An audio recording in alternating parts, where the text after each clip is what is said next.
It is the year 1200, and the world is about to change in dramatic fashion.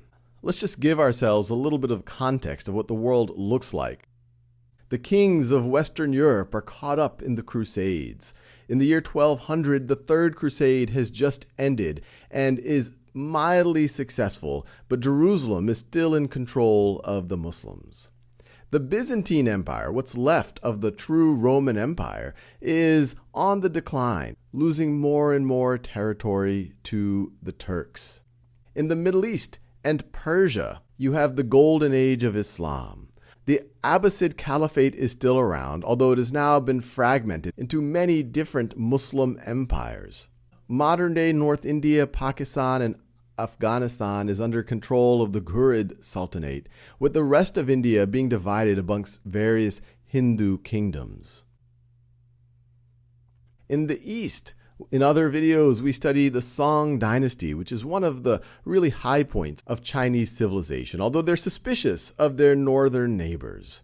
But in the midst of all of this, it ends up being a nomadic people that we really haven't talked a lot about in our survey of world history that become the main catalyst for change over the next several hundred years.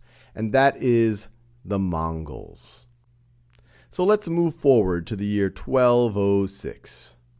In the late 12th and early 13th centuries, you have a leader by the name of Temujin arise in Mongolia, and he's able to unite the various nomadic tribes and declares in 1206 a Mongol empire, you see here in this yellow color. He is eventually called Genghis or Genghis Khan, the great ruler, or the universal ruler. Now, even though the Mongols were not a focus point of world history up until this point, they did have several very significant things going for them at this point in history. As nomadic tribes of herders, they were excellent horsemen, and they were also excellent archers, capable of shooting an arrow in any direction while riding a horse.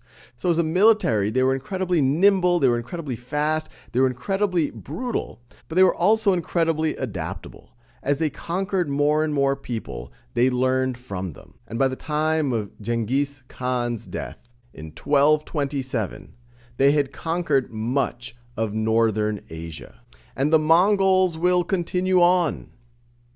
Within half a century of Genghis Khan's death, they will have conquered not just northern Asia. When they capture Baghdad, many historians consider this the end of the Islamic Golden Age.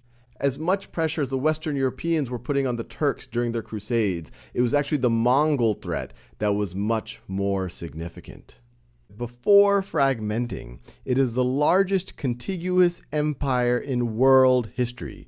I use the word contiguous because the British Empire actually covers more land, as we'll see a few hundred years later. But the Mongolian Empire, all of the land was connected. It was contiguous. But as you can see from this drawing, they begin to fragment into what's referred to as multiple khanates that become more and more independent in the